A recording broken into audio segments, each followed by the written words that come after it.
नमस्कार। आज हम सब मिलकर एक ऐसे सफर पर निकलने वाले हैं, एक ऐसे रहस्य की खोज में जो इतिहास और पौराणिक कथाओं के बीच कहीं दबा हुआ है। जी हां, हम बात कर रहे हैं कृष्ण के खोए हुए शहर द्वारका की। सोचिए, क्या सच में ऐसा हो सकता है? एक सोने का शहर जो अचानक समुद्र में समा गया हो? यही वो सवाल है जो सदियों से न सिर्फ श्रद्धालुओं बल्कि इतिहासकारों को भी सोचने पर मजबूर करता रहा है।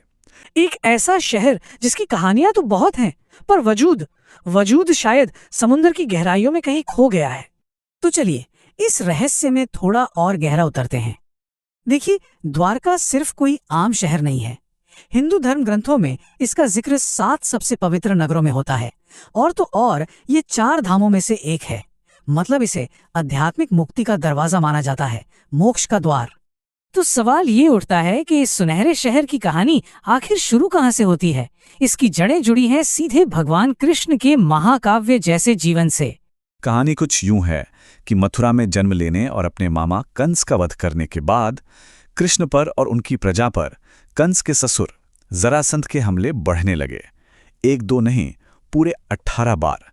तो अपनी प्रजा को बचाने के लिए वो सबको लेकर पश्चिम की ओर निकल पड़े, एक ऐसी जगह जहां एक नए सुरक्षित राज्य की नींव रखी जा सके। और ये कोई मामूली शहर नहीं था। जरा सोचिए, कथाओं के मुताबिक देवताओं के आर्किटेक्ट विश्वकर्मा ने खुद इसे बनाया था। कहते हैं कि समुद्र देव से जमीन लेकर कृष्ण के लिए ये शानदार सोने का शहर रातों रात खड़ा कर दिया गया। वास्तुकला का एक ऐसा नमूना जिसकी कोई मिसाल नहीं। लेकिन जैसा कि हर बड़ी कहानी में होता है, एक मोड़ आता है। महाभारत का युद्ध खत्म हुआ और कौरवों की मां गांधारी ने गुस्से और दुख में कृष्ण को श्राप दे दिया। श्राप ये था कि जिस तरह उनका वंश खत्म हुआ, ठीक उसी तरह कृष्ण का वंश भी खत्म हो जाएगा और उनकी ये सोने की नगरी समुद्र में समा जाएगी। तो ये तो थी कहानी। अब थोड़ा आगे बढ़ते हैं, पौराणिक कथाओं से निकलकर आज के विज्ञान की दुनिया में। कई दशकों तक ये सब बस एक कहानी ही तो थी, लेकिन फिर धीरे धीरे चीजें बदलने लगीं। सदियों तक द्वारका की कहानी किताबों और लोगों के विश्वास में जिंदा रही। लेकिन फिर आया 1970 का दशक और पुरातत्वविदों ने सबूतों की तलाश शुरू कर दी, एक उम्मीद के साथ कि क्या पता इस कहानी के पीछे कोई सच्चाई हो। इस पूरी खोज को लीड कर रहे थे डॉक्टर S.R. राव, और उनका मकसद सिर्फ कुछ पुराने खंडहर खोजना नहीं था। वो तो भारत के सबसे बड़े महाकाव्य महाभारत की ऐतिहासिकता पर उठ रहे सवालों के जवाब ढूंढना चाहते थे। और जानते हैं, उन्हें बहुत कुछ मिला भी। समुद्र की गहराइयों में एक 560 मीटर लंबी दीवार। सोचिए, प्राचीन जहाजों के पत्थर के लंगर, मिट्टी के बर्तन और कुछ ऐसी मोहरें जो हड़प्पा सभ्यता की याद दिलाती हैं। ये सारे सबूत एक ही तरफ इशारा कर रहे थे कि यहाँ कभी एक बहुत बड़ा और अहम बंदरगाह शहर हुआ करता था।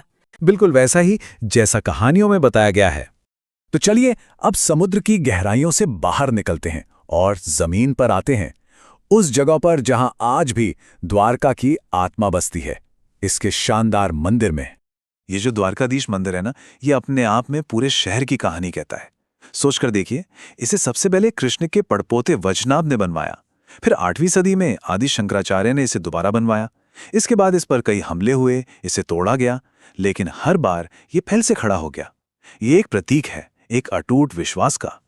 आज की द्वारका सिर्फ एक ऐतिहासिक जगह नहीं है, नहीं, ये एक जीता जागता शहर है। एक ऐसा शहर जिसकी हर धड़कन अपने देवता द्वारकाधीश के साथ चलती है।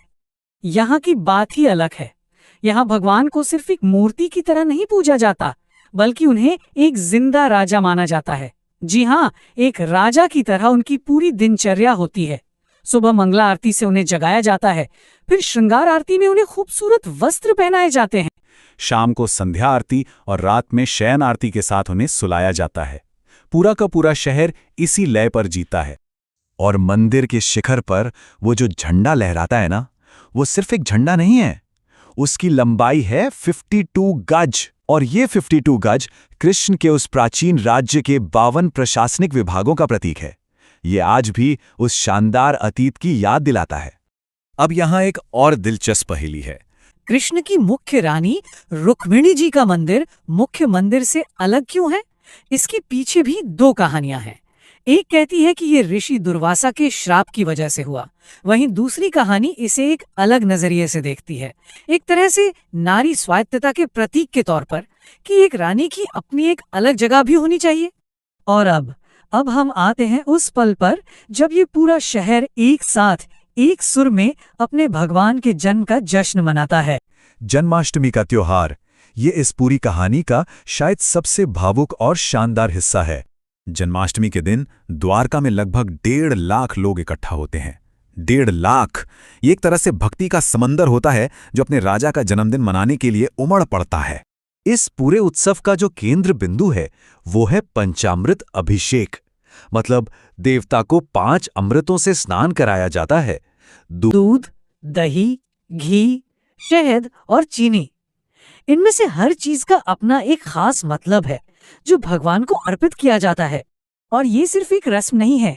जैसा कि एक श्रद्धालु ने बताया, उस पल में आप भगवान को एक बच्चे के रूप में देखते हैं और अपने अंदर के वात्सल्य को महसूस करते हैं। यही वो तरीका है जिससे लोग अपने ईश्वर से एक गहरा निजी रिश्ता जोड़ते हैं। तो घूम फिर कर हम वापस उसी सवाल पर आ जाते हैं जहां से हमने ये सफर शुरू किया था। असली द्वारका कहाँ है? क्या वो समंदर की लहरों के नीचे दबा कोई खोया हुआ शहर है, या फिर वो उन लाखों लोगों के अटूट विश्वास में जिंदा है जो हर साल यहाँ खिंचे चले आते हैं? शायद असली द्वारका इन दोनों के बीच में ही कहीं है, इतिहास की गहराइयों में भी और लोगों के दिलों में भी। और ये एक ऐसा सवाल है जिसका जवाब शायद हमेशा एक रहस्य बना रहेगा।